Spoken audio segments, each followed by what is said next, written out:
Welcome to our channel. If these stories resonate with you, subscribe and turn on notifications. New episodes drop every day. Now, let's get into today's story. My name is Louis. I was married to Renata for 6 years. She was my partner, my confidant, the person I trusted with everything. We built a life together, a house, a business, a future. I thought what we had was solid. I thought we were solid. But looking back now, there were signs I chose not to see, and by the time I saw them clearly, the damage had already been done. Louis, the insurance investigator, called again, Renata said, not looking up from her phone. What did they say? They want more documentation on the store fire. The claim is taking longer than expected. I set my coffee down. How much longer? We're losing money every week the shop stays closed. They assigned a new detective to the case, a specialist. She finally looked up. His name is Adrian Cole. Okay, when does he want to meet? He already met with me, this morning, while you were at the contractor. I paused. You didn't tell me there was a meeting. It was last minute. I didn't want to stress you out. I let it go. I shouldn't have. A few days after that, I asked her directly, has Cole been in touch again? He sent over a checklist of documents he needs. I'm handling it. I'd like to be on those calls, Renata. It's my business. She looked at me with something I couldn't quite name. Patience, maybe, or performance.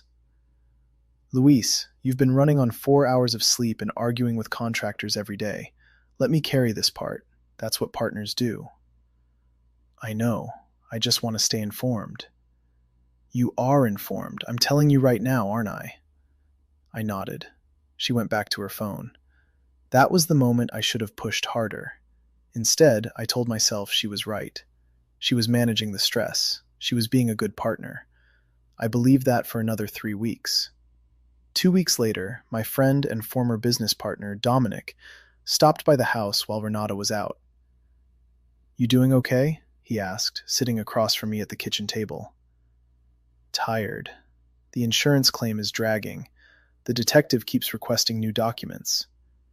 Dominic nodded slowly. Which detective? Adrian Cole. You know him? He hesitated. I've seen him around. He's worked a few cases in the area. Something wrong? Probably nothing. He looked at me carefully. How often is Renata handling the communications with him? Most of it. She said she wanted to take the stress off me. Dominic didn't say anything else that day, but his expression stayed with me. 3 days later, Dominic called me. Luis, I need you to come meet me, alone. We met at a diner 2 towns over. He slid his phone across the table before he even said hello. What am I looking at? I asked. My cousin works at the Harlow Hotel front desk. She recognized Renata last week. She checked in with a man. Same man, twice. On the screen was a photo, grainy, taken from a distance, but clear enough. Renata, and a man I didn't recognize at first, until I looked closer. That's the detective, I said. Adrian Cole. Dominic nodded. Checked in under his name, paid cash but showed ID. I stared at the photo for a long time. My hands were steady. My voice was steady. But something inside me went completely quiet. How long have you known? I suspected for about a week. I needed to be sure before I came to you. Does anyone else know? Not yet. I slid the phone back across the table. Send me that photo. Luis, send it, and don't say anything to anyone. I went home that night and acted like nothing had happened. How was your day? Renata asked from the kitchen. Long. You? Fine. I spoke to Cole again. He says the claim might be approved by end of month. Good, I said. Finally some progress. She smiled. I smiled back, and I started planning. I hired a private attorney named Sandra Voss the following morning. I told her everything.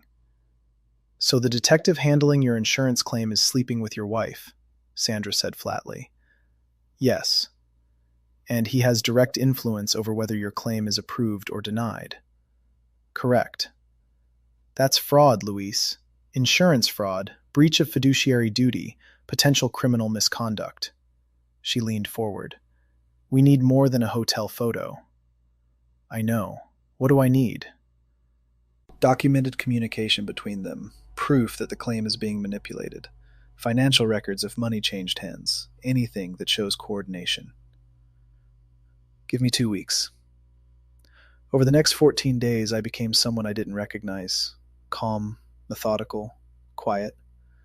Every morning I kissed Renata on the cheek and asked about her day. Every evening I sat across from her at dinner and listened. And I recorded everything. Not conversations in our house. Sandra was clear about legality.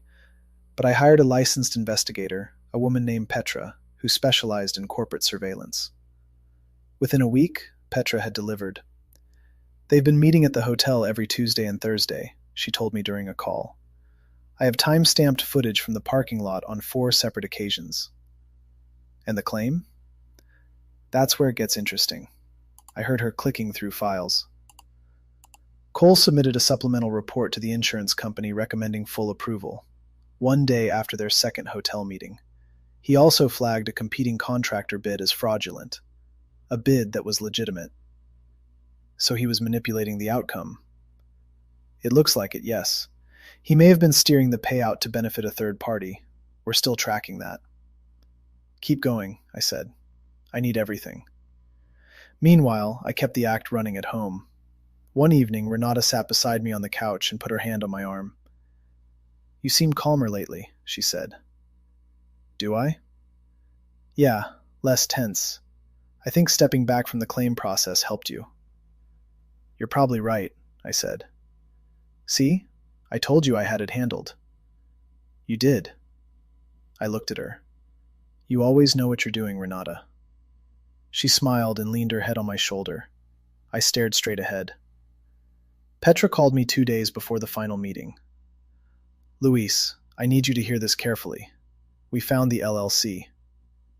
Talk to me. Cole set it up 8 months ago through a shell registration in Delaware. The business address traces to a contractor, a man named Ferris. He was the one whose bid Cole was going to approve for your rebuilt store. And the money? Ferris pays Cole a referral fee for every job he steers his way. We're looking at a pattern across at least 4 prior claims. So this wasn't about Renata, I said slowly. She was the access point. Petra paused. That's one way to look at it. He got close to her to get close to the claim. We can't confirm his original motive, but the financial incentive was definitely there. I sat with that for a long moment. It didn't make it better. It made it more calculated. Send everything to Sandra tonight, I said. We move in 2 days. 3 days before the insurance company's final decision meeting, Renata came to me excited. Cole says the full claim is going to be approved. Every dollar. That's great news, I said. He really went to bat for us, Luis. I know, I said. I'll have to thank him properly. She blinked. What does that mean? It means we should acknowledge the people who helped us. I smiled. Maybe at the final meeting. Make it official. She laughed a little. Sure, whatever you want. Whatever I want. Yes. The final insurance review meeting was held at the regional office of Harmon and Blake Insurance, a conference room with floor-to-ceiling windows, 8 chairs around a long table, and a projector screen at the far end. Present. 2 senior adjusters, the regional claims manager, Sandra, Renata, Adrian Cole, and me. Cole shook my hand at the door. Mr. Luis, good to finally meet you in person. Likewise, I said. I've heard a lot about you. He smiled, confident, easy. He had no idea. We sat down. The lead adjuster, a man named Harold, opened his folder. We're here to finalize the claim on the Rocha commercial property. Detective Cole has submitted his recommendation for full approval. Before we sign off, we'd like to confirm all supporting documentation is in order. Actually, Sandra said, before we proceed, my client has some material he'd like to submit for the record. Harold frowned. This is a final review. I understand, but what he has directly affects the integrity of this claim and the conduct of the investigator involved. She looked at Cole. I think everyone here will want to see it. Cole shifted in his seat. What is this?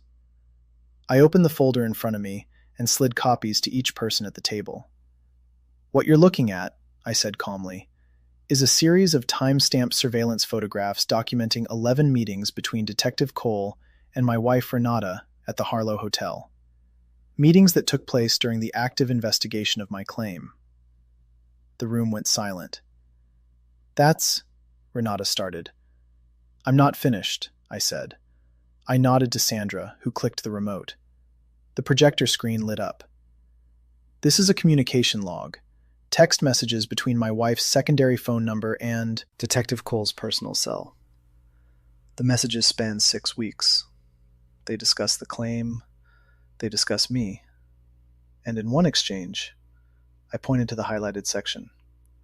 Cole tells my wife, and I'll read it directly. Don't worry.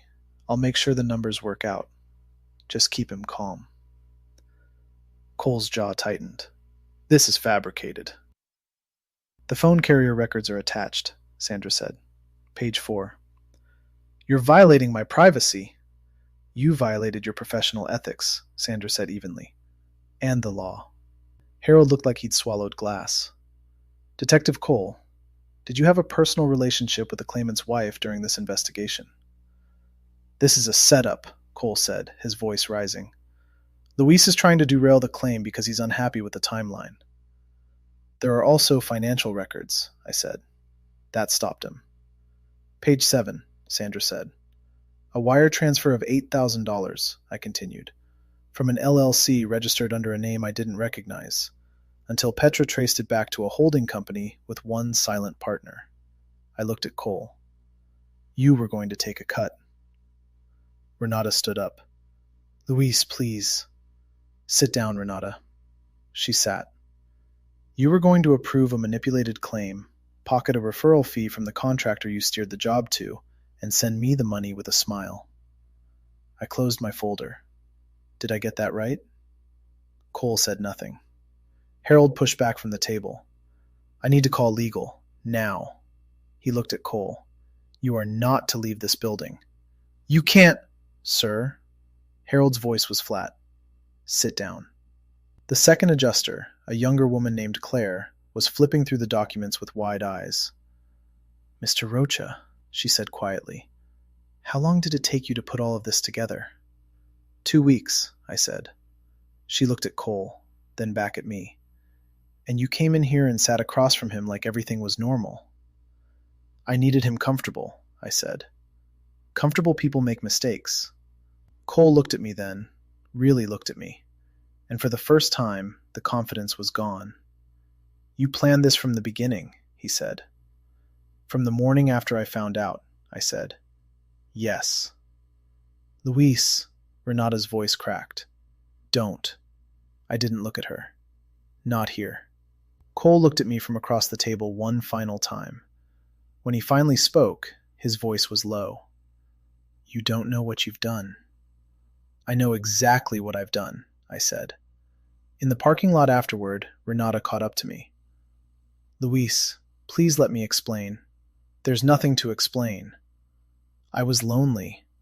You were always working, always stressed about the business, so you slept with the man investigating our insurance claim and let him commit fraud in our name. I didn't know about the money. Your name is on the account, Renata. I turned to face her. Sandra found that too.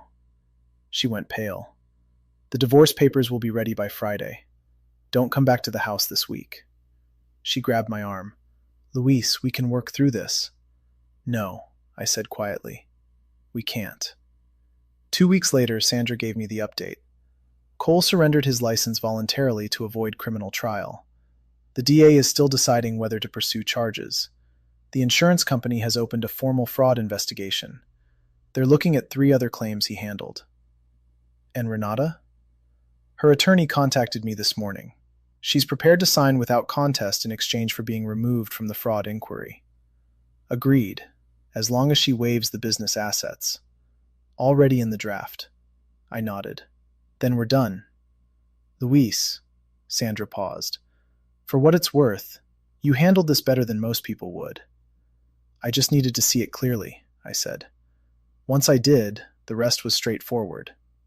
I sat in the empty store a week later. The repairs were finished. The shelves were bare, but the walls were clean. Everything ahead of me was mine, just mine. Dominic stopped by with coffee.